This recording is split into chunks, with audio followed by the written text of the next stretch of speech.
तो आज के इस वीडियो में हम लोग क्लास ट्वेल्थ के साइकोलॉजी का जो एग्ज़ाम होने वाला है आपका क्लास ट्वेल्थ में जो आपका मंथली एग्ज़ाम होता है, तो आपका अगस्त का जो एग्ज़ाम होने वाला है 28 तारीख को 28 अगस्त को, तो उसके लिए आज हम लोग वीवीआई ऑब्जेक्टिव क्वेश्चन को पढ़ेंगे जो बहुत ही इम्पोर्टेंट है।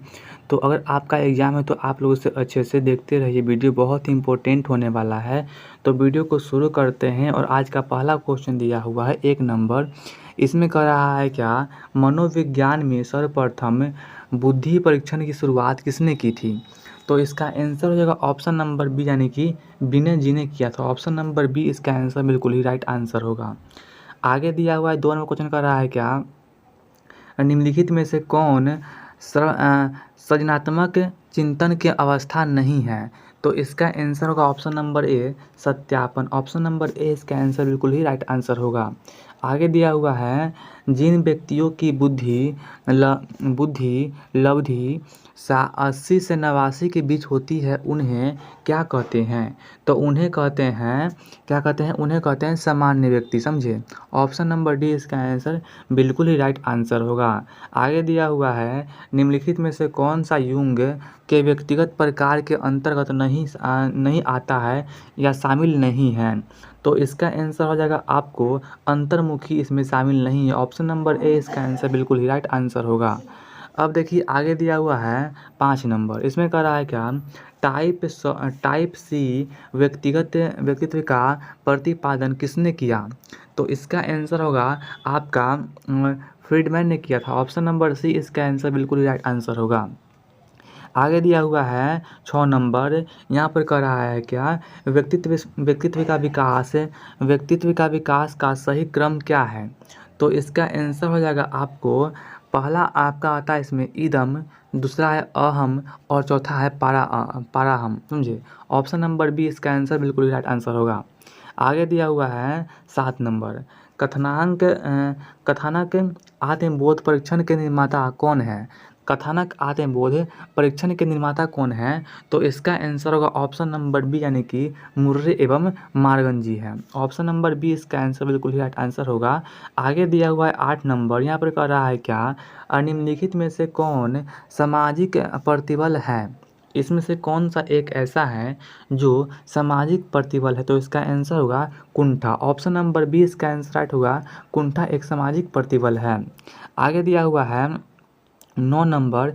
यहाँ पर कह रहा है क्या, कि सामान्य अनुकूलन संरक्षण में अवस्थाएं हैं। सामान्य अनुकूलन संरक्षण में अवस्थाएं कितना है?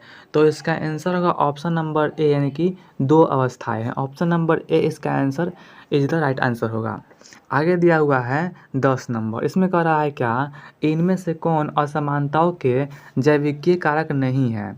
तो इसका आंसर होगा आपका शारीरिक संरचना। शारीरिक संरचना जो है आपका असमानताओं के जैविक कारक नहीं। ऑप्शन नंबर ए इसका आंसर बिल्कुल ही राइट आंसर होगा। आगे दिया हुआ है 11 नंबर। यहाँ पर कह रहा है क्या, ICD-10 प्रस्तुत किया गया, मतलब कि ICD-10 के द्वारा क्या प्रस्तुत किया गया? तो इसका आंसर होगा कि इसके द्वारा भारतीय मनोचिकित्सा संघ द्वारा प्रस्तुत किया गया था। भारतीय मनोचिकित्सा संघ को प्रस्तुत किया गया था। ऑप्शन नंबर ए इसका आंसर बिल्कुल राइट आंसर होगा। आगे दिया हुआ है, इसमें कह रहा है क्या, द्विध्रुवीय विकास के 2 ध्रुव क्या है? द्विध्रुवीय विकास के 2 ध्रुव क्या है? तो इसका आंसर होगा, एक है उन्माद और दूसरा है विषाद। समझे? पहला है आपका उन्माद और दूसरा है विषाद। ऑप्शन नंबर बी इसका आंसर बिल्कुल राइट आंसर होगा। आगे दिया हुआ है, इसमें कह रहा है क्या, इनमें से कौन मनोविश्लेषण विधि से संबंधित नहीं है? इसमें से कौन मनोविश्लेषण विधि से संबंधित नहीं है? तो इसका आंसर होगा आपका स्थानांतरण की अवस्था। ऑप्शन नंबर डी इसका आंसर बिल्कुल ही राइट आंसर होगा। आगे दिया हुआ है, इसमें कह रहा है क्या, रैशनल इमेटिव चिकित्सा का प्रतिपादन किसने किया? तो इसका आंसर होगा आपका, क्या होगा इसका आंसर? इसका आंसर आप लोगों को पता होगा, जो इसका आंसर दिया हुआ है ऑप्शन नंबर बी है, शेल्टन है। समझे? Option number B is the right answer होगा।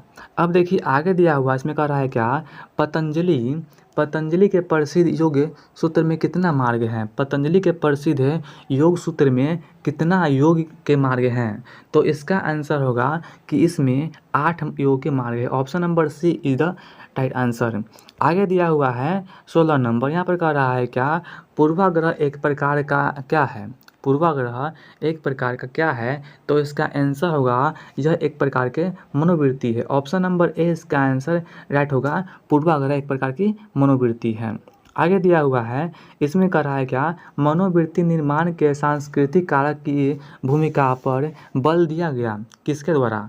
तो इसका आंसर होगा ऑप्शन नंबर बी, सुलेमान के द्वारा इस पर बल दिया गया था। ऑप्शन नंबर बी इसका आंसर बिल्कुल ही राइट आंसर होगा। अब देखिए आगे दिया हुआ है, इसमें कह रहा है क्या? मनोवृत्ति परिवर्तन प्रक्रिया में संज्ञात्मक विसंवादिता का संप्रत्यय प्रतिपादित किसने किया? तो इसका आंसर होगा option number B, Fritz Heider ने। Option number B is the right answer होगा। आगे दिया हुआ है 19 नंबर, यहाँ पर कह रहा है क्या? एक सामाजिक समूह की संरचना के लिए कम से कम कितने सदस्यों की आवश्यकता होती है? मतलब कि एक सामाजिक समूह बनाने के लिए कम से कम कितना लोगों की आवश्यकता होती है? तो इसका आंसर होगा ऑप्शन नंबर ए, कम से कम 2 लोगों की आवश्यकता होती है। समझें? अब देखिए आगे दिया हुआ है, क्या कह रहा है क्या? किसने समूह का वर्गीकरण प्राथमिक समूह और द्वितीयक समूह में किया था? मतलब कि समूह का वर्गीकरण प्राथमिक समूह और द्वितीयक समूह में किसने किया था? तो इसका आंसर होगा मैकाइवर ने किया था। ऑप्शन नंबर ए इसका आंसर बिल्कुल ही राइट होगा, मैकाइवर ने किया था। आगे दिया हुआ है 21 नंबर, यहाँ पर कह रहा है क्या? एक संदर्भ समूह के लिए सर्वाधिक वांछित अवस्था क्या है? तो इसका आंसर होगा, इसके लिए सबसे सर्वाधिक वांछित अवस्था यही है कि समूह के साथ संबंधित। ऑप्शन नंबर डी इसका आंसर राइट आंसर होगा। अब देखिए आगे दिया हुआ है, यहाँ पर कह रहा है क्या? 22 नंबर में, इसमें कह रहा है क्या? सामाजिक समूह के निम्नलिखित में से किस प्रकार में सर्वाधिक एकता है? मतलब कि इसमें से किस समूह में सबसे अधिक एकता है? तो इसका आंसर होगा ऑप्शन नंबर ए, अंतः समूह में सबसे अधिक एकता है। आगे दिया हुआ है, निम्नलिखित में से कौन मानसिक स्वास्थ्य का आहार है? तो मानसिक स्वास्थ्य का आहार है कौन? तो इसका आंसर लिखेंगे तर्कपूर्ण चिंतन। ऑप्शन नंबर डी इसका आंसर बिल्कुल ही राइट आंसर होगा। तो आगे दिया हुआ है, इसमें कह रहा है क्या? पर्यावरणीय मनोविज्ञान ने पर्यावरण संरक्षण के किस माध्यम पर बल दिया है? तो इसका आंसर आप लोगों को हो जाएगा क्या? इसका आंसर होगा कि पहला ऑप्शन दिया हुआ है पूर्व व्यवहार अनुबोधक पर, और दूसरा है पश्चिम व्यवहार अनुबोधन पर, और तीसरा है पर्यावरणीय शिक्षा पर, और चौथा है उपयुक्त सभी। तो इसका आंसर होगा उपयुक्त सभी, मतलब कि ए बी सी और डी इसका आंसर बिल्कुल ही राइट आंसर होगा। आगे दिया हुआ है, इसमें कह रहा है क्या? इसमें कह रहा है क्या?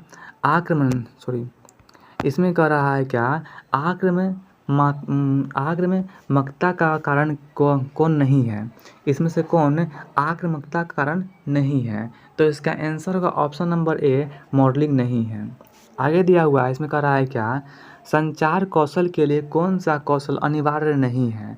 तो संचार कौशल के लिए अनिवार्य नहीं है अशाब्दिक संचार। ऑप्शन नंबर सी इसका आंसर बिल्कुल ही राइट आंसर होगा। आगे दिया हुआ है कि संचार कूट संकेतन की विशेषता कौन है?